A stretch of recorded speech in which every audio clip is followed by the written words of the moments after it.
warahmatullahi wabarakatuh. Perkenalkan, nama saya Layali Asna. Di sini saya akan membahas sistem ekskresi.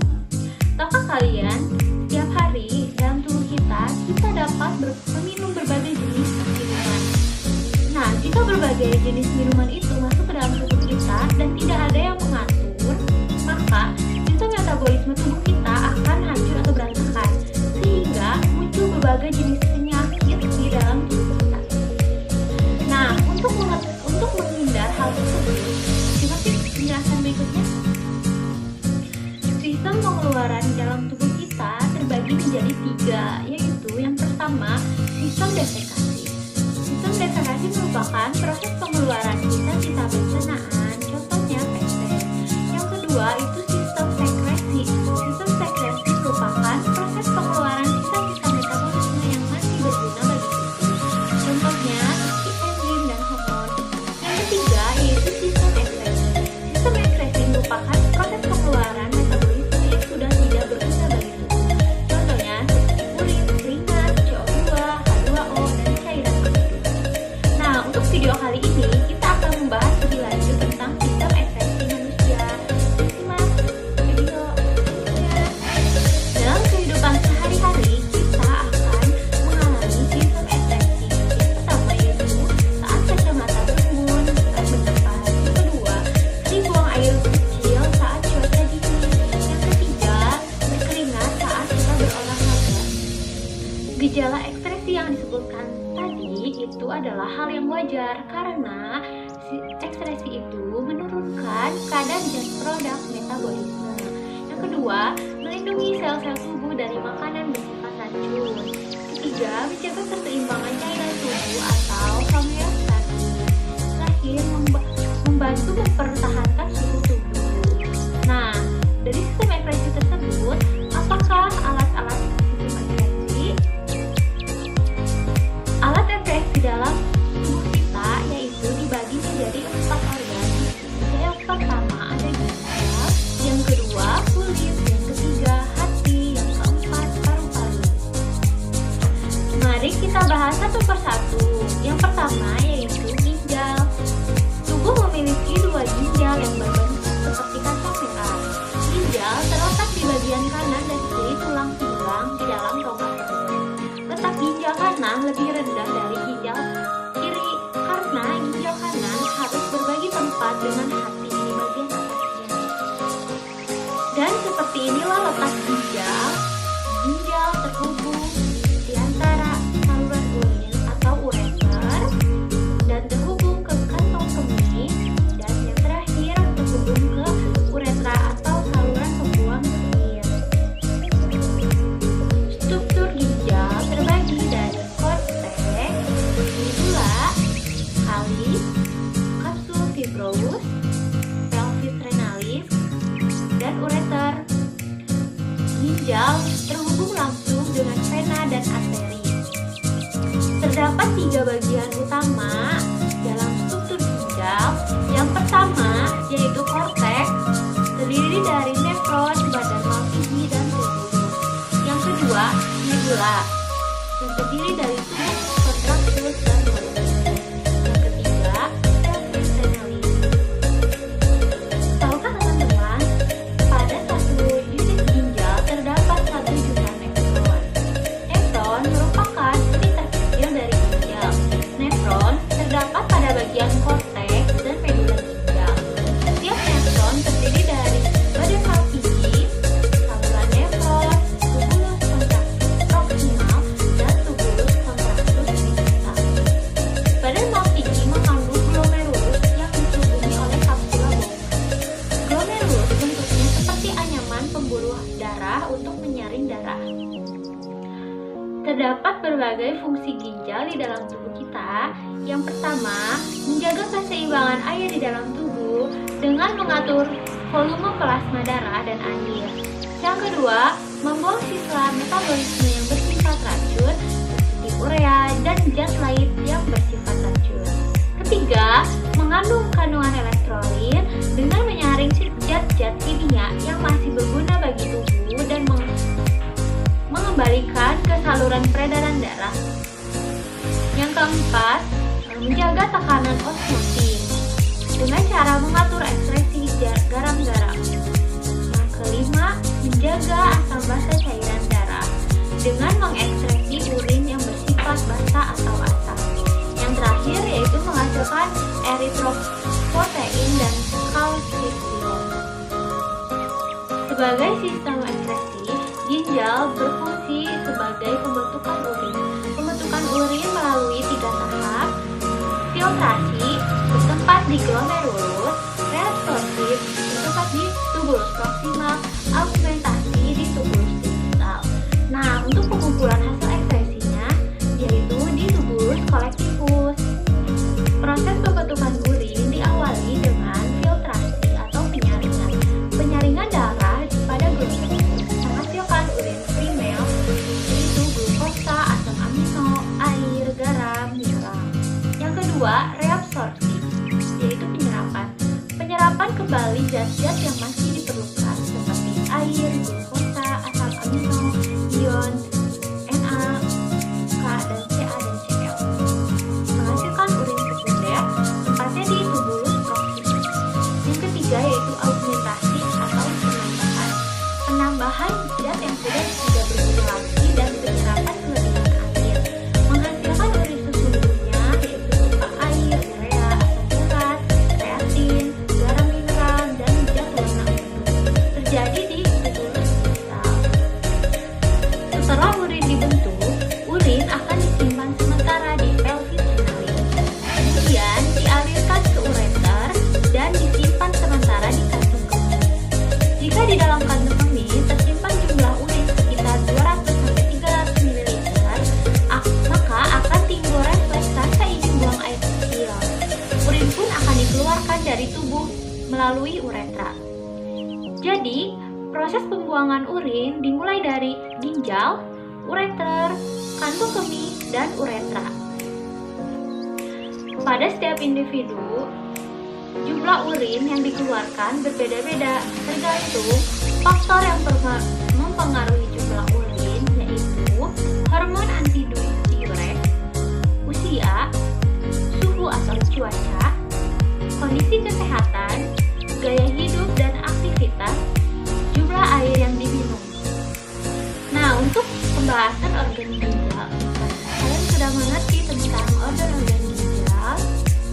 Selanjutnya yaitu kulit. Kulit merupakan lapisan terluar membungkus seluruh permukaan tubuh. Sebagian besar kulit ditumbuhi oleh rambut. Kulit terdiri dari beberapa lapisan. Yang pertama ada lapisan permukaan, terdiri dari rambut, keringat, pori-pori. Selanjutnya ada lapisan tubuh kulit. Yang pertama ada epidermis atau kulit ari. Yang kedua ada bagian lapisan dermis, yaitu kelenjar minyak, kelenjar keringat, arteri, vena, akar rambut, dan jaringan saraf. Yang terakhir ada lapisan penyusun kulit yaitu hipodermis yang merupakan jaringan lemak atau jaringan adipose.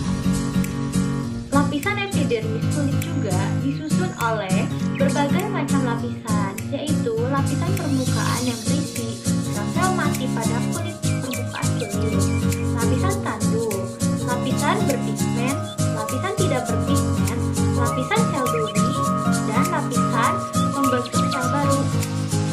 Nah, untuk kesimpulan struktur kulit, yaitu terdapat 3 lapisan. Yang pertama ada lapisan epidermis, di dalamnya terdapat stratum corneum atau lapisan kulit asli, stratum lucidum atau lapisan tidak berpigmen dan tidak berisi, stratum granulosum yaitu lapisan berpigmen, stratum spinosum lapisan sel duri, stratum germinativum atau lapisan pembentukan sel.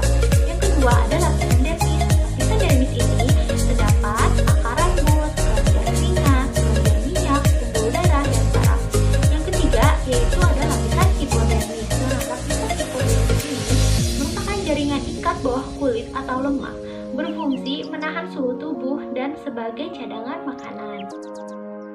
Nah, selanjutnya ada fungsi kulit. Fungsi kulit ini melindungi tubuh dari paparan sinar UV kedua, mengatur suhu tubuh dengan cara mengeluarkan keringat. Yang ketiga, menentukan warna kulit dan pigmen melanin. Yang keempat, membentuk vitamin D dengan bantuan matahari. Yang terakhir, kulit merupakan pengeluaran keringat, yaitu dalam sistem ekskresi. Dalam menghasilkan keringat, aktivitas kelenjar keringat dipengaruhi oleh suhu tubuh dan sistem saraf pusat atau hipotalamus. Sehingga jumlah keringat yang dihasilkan tidak sama agar suhu tubuh tetap. Saat udara panas, kita lebih banyak mengeluarkan keringat dibandingkan saat udara dingin, maka sebaliknya. Hal itu terjadi karena saat proses suhu tubuh meningkat yang menyebabkan pembuluh darah jadi melebar. Dan pembuluh tersebut dikirimkan ke hipotalamus sehingga menyebabkan hipotalamus merespon dengan mengeluarkan enzim. Enzim ini akan memberi pesan pada kelenjar keringat agar mengambil zat garam. Dan sisa metabolisme dari pembuluh darah kemudian kulit akan membuka pori-pori sehingga dihasilkan keringat. Ada beberapa faktor yang mempengaruhi jumlah keringat. Yang pertama, aktivitas tubuh meningkat. Yang kedua, suhu atau cuaca yang tinggi. Yang ketiga, kondisi kesehatan. Yang keempat, emosi pada diri kita. Nah, gimana teman-teman? Pada mengerti tentang kulit? Selanjutnya, pembahasan tentang organ hati. Tahukah teman-teman, hati merupakan organ bagian dalam manusia yang berukuran paling besar, mempunyai berat sekitar 1,5 kg atau sekitar 3-5% dari berat badan. Hati berada di bagian paling atas sebelah kanan abdomen dan di bawah tulang rusuk. Hati dalam tubuh kita terdiri dari dua lobus utama, yaitu lobus kiri dan lobus kanan. Kemudian ada kantong empedu pada bagian bawah lobus yang terhubung dengan saluran empedu. Setiap lobus terdiri dari banyak lobulus. Lobulus merupakan unsur terkecil yang menyusun hati. Struktur lobulus tersebut berbentuk segi enam dengan panjang kurang lebih 1 ml. Bagian luar hati dilindungi oleh kapsula hepatika. Dalam jaringan hati terdapat beberapa pembuluh darah, yaitu arteri hepatika dan vena porta hepatika. Jaringan hati tersusun atas sel-sel hepatosit. Lapisan hepatosit dipisahkan oleh lakuna, sedangkan antara hepatosit satu dengan hepatosit yang lainnya dipisahkan oleh kanalikuli. Terdapat fungsi hati, yaitu menyimpan energi dalam bentuk glikogen. Yang kedua, menyimpan vitamin A, B, K. Yang ketiga, menghasilkan zat kimia yang diperlukan oleh tubuh seperti albumin, globulin, fibronerin, dan protofil. Yang ketiga, membersihkan zat-zat racun dari aliran darah dan mengekskresikan cairan empedu. Sebagai organ ekskresi, hati mampu memproduksi cairan empedu secara terus-menerus. Cairan empedu berasal dari penghancuran hemoglobin yang sudah tua. Hemoglobin ini akan diuraikan menjadi hemin, zat besi, dan globin. Zat besi dan globin akan disimpan dalam hati lalu dikirim ke sumsum tulang merah. Sementara itu, hemin akan dirombak menjadi bilirubin dan biliverdin. Bilirubin dan biliverdin merupakan zat warna empedu dan mengandung warna hijau biru. Zat warna tersebut di dalam usus akan mengalami oksidasi menjadi urobilin. Urobilin lalu diekspresikan di dalam tubuh serta memberi warna kuning pada feses dan urin. Hati mampu mengekspresikan zat empedu sebanyak 800-1000 ml. Cairan empedu mengandung air, asam empedu, garam empedu, kolesterol, fosfolipid, warna zat empedu, serta beberapa ion. Adapun fungsi cairan empedu yaitu yang pertama mencerna dan mengenergikan lemak darah itu. Yang kedua, mengaktifkan lipase yang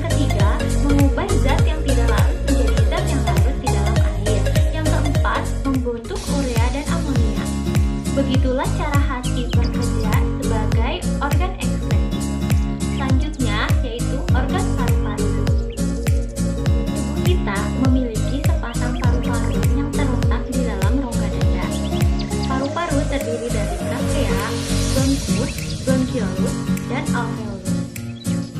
Sebagai alat ekskresi, paru-paru berfungsi mengeluarkan uap air H2O dan CO2. CO2 dan H2O dari hasil metabolisme diangkut oleh darah ke paru-paru, kemudian dibuang dengan cara difusi di alveolus. Baik, sampai di sini penjelasan proses-proses sistem ekskresi pada di dalam tubuh kita. Jika ada yang tidak mengerti, boleh ditanyakan di kolom komentar di bawah ya.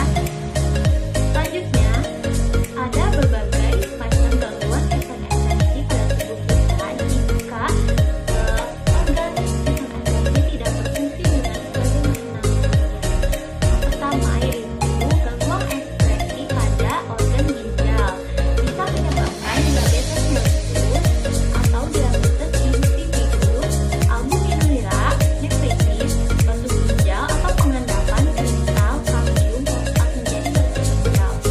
Sedangkan gangguan sistem ekskresi pada kulit bisa menyebabkan jerawat atau gangguan pada kelenjar keringat, alergi atau kudis. Sedangkan gangguan sistem ekskresi pada hati bisa menyebabkan hepatitis atau radang, pembekakan hati oleh virus, sifosis atau menghasilkan suratan pada hati, Wilson, penyakit turunan karena tingginya zat tembaga dalam tubuh. Sedangkan gangguan sistem ekskresi pada paru-paru yang pertama yaitu asma atau penyempitan saluran pernapasan, yang kedua kanker paru-paru, yang ketiga emfisema atau kerusakan alveolus, yang terakhir adalah TBC. Oke, baiklah, itulah dia materi mengenai sistem ekskresi manusia. Maka bisa ditarik kesimpulannya itu, ekskresi manusia merupakan proses pengeluaran zat-zat metabolisme yang sudah tidak dipakai oleh tubuh, misalnya karbon dioksida, amonia, air, zat warna putih, dan asam gas. Alat atau organ ekskresi yang terdapat pada manusia yaitu ginjal, paru-paru, kulit, dan hati. Ginjal berfungsi untuk mengekspresikan sisa-sisa metabolisme yang mengandung glikosida, misalnya amonia, urea, dan asam urat. Struktur ginjal tersusun atas bagian korteks, medula, dan plexus renalis. Nefron adalah satuan struktural dan fungsional penting. Hasil ekskresi ginjal adalah urin. Ada tiga tahap pembentukan urin, yaitu filtrasi, reabsorpsi, dan augmentasi. Proses pembakaran zat makanan itu jaringan glukosa menghasilkan sisa-sisa metabolisme yang berupa karbon dioksida dan air yang harus dibuang melalui filtrasi. Hati menghasilkan cairan seperti yang merupakan hasil tembakan hemoglobin sel darah merah. Sekian pemaparan materi dari saya. Jika ada pertanyaan bisa ditanyakan langsung di kolom komentar di bawah. Mohon maaf bila ada kesalahan. Wassalamualaikum warahmatullahi wabarakatuh.